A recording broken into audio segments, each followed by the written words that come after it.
Alright guys, today we're going to be jumping back into Black Ops 6 Zombies, and we're going to be taking care of some of the last weapons that I need to get gold so we can start working on that opal camo. And after this, the only weapons that we have left to get gold is going to be the launchers and the pistols. And the main subject that we're going to be taking a look at today was the last LMG that I needed to get done. We're going to be taking a look at the XMG. I've been breezing through these camos pretty damn fast, and I'm going to be giving you all the tips and tricks that I possibly can. With that, welcome on back to the channel, everybody. If y'all don't know, my name is Ghost. Appreciate everybody that's tossed by the video today. If you're into zombies content or anything that's Call of Duty, consider rocking the hell out of that like button for me and subscribing to the channel, guys. We're getting closer and closer to 25,000 subscribers every single day, and I cannot thank you guys enough for all the love and support. It really does mean a lot to me. Guys, at the rate that we've been getting these camos done, I really gotta say, I think we're gonna unlock Nebula within the next couple of days. I will apologize right off the bat if my voice sounds a little bit off. I think the winter coming in is starting to affect me a little bit. But I really do gotta say, guys, after getting all of these guns gold now, I've been trying several different strats here on Liberty Falls and over on Terminus. As of right now, Liberty Falls is definitely the better map to be grinding out on. It's because it's the easier map to get opened up and get things moving. And with the way that the map is actually laid out, it just makes it easier to progress through the rounds faster. Parasite rounds being switched out for vermin rounds also helps out a little bit. The strat is relatively simple. I've actually talked about it here on the channel already once before. This is what I would really recommend you guys to be doing. You start off here in Liberty Falls. The very first thing that you should do is activate that Rampage Inducer. Now, I've heard rumors that if you activate the Rampage Inducer, you get less gobblegums or less rarities of gobblegum. I don't know. I haven't really experienced that myself. I still seem to get plenty of gobblegum, so I wouldn't worry about it too much. I don't know what they did with the drop rates this weekend. It kind of seemed like they upped them up a little bit, because when I started off this weekend with the double gobblegums, I had 0 perkaholics and now I got 6. You know, down in the comment section if you guys got some pretty good gobblegum pulls this weekend. Basically, after you activate the Rampage Inducer on round 1, you're gonna stay in the first room, I would say, either until round 7 or 8, at least until you have enough points to go around and open up the map and get to pack a punch. Before you go around and open up the map, I would recommend you turn off the Rampage Inducer unless you're comfortable with leaving it on. I would say for the average player, it is going to be smart for you guys to turn the Rampage Inducer off for this time, just so you can go around, completely open up the map, and get your weapons all nice and pack-a-punched up. Get a nice rarity on your weapon, get all your perks and everything, and then come back down to the main room once you reach, I would say, you know, round 17, round 18. Then you could turn the Rampage Inducer back on. I would say leaving it on for another 7 or 8 rounds gets you up to like round 26, round 27. Leave it on anywhere past this, I can tell you guys right now, even some of the best zombie players start sweating. You can either exfil on round 26 or 36. This is definitely going to be that sweet spot for exfilling to make sure that you got your maximum potential of like camos that you can unlock and XP and gobblegums and all that. You don't want to end up exfilling too early, because then you're just not fully utilizing your time in here. And you also don't want to end up exfilling too late, because then you're just going to get to a point where you start working against yourself. It's going to start taking way too long to kill these zombies. Once you get up into the 40s into this game, the mangler spam is just absolutely ridiculous. To be honest, it actually already gets kind of crazy in like the 30 rounds, but you can at least kind of kill them down there. Once you get into the 40s, almost any weapon in this game starts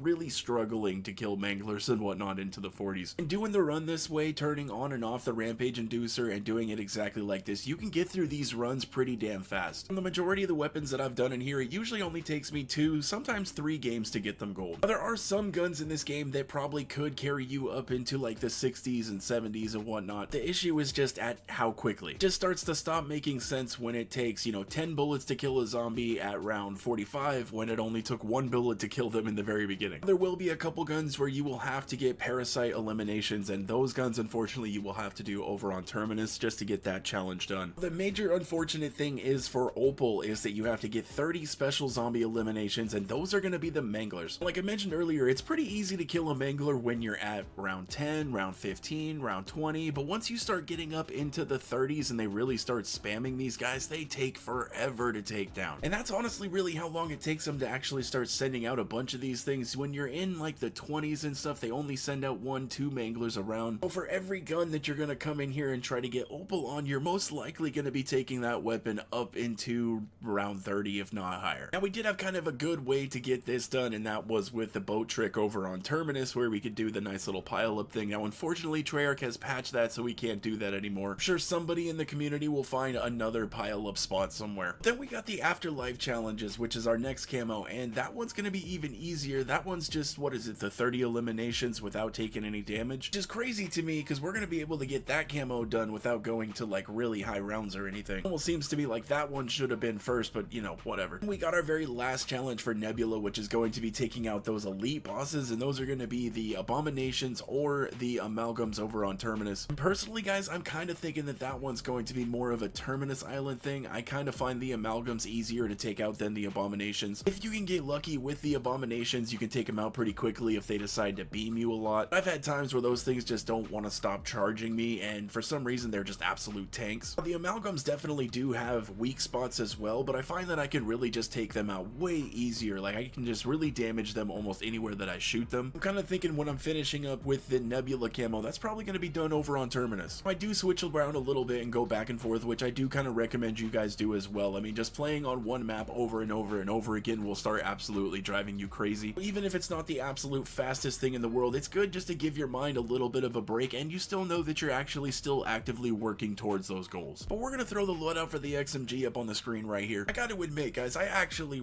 really enjoyed using the LMGs in this game. I'm usually not that big of a fan of LMGs just because I feel like I'm a bit weighted down with these things, but these guns in this game absolutely shred. All three of them were actually pretty damn good. Even one with over 200 rounds after pack-a-punching, just absolutely crazy. Let me know down in the comments section if there's any loadouts or weapons that you guys want me to check out. I have ended up using everything at this point, but you never know, you guys end up surprising me sometimes. I'll show the last couple of guns that I got gold right here at the end, but with that, I appreciate all the love and support, guys. Please drop me a like if you guys enjoyed the video, subscribe to the channel if anybody is new. Hope you guys have a wonderful rest of your day, and I will catch you in the next one.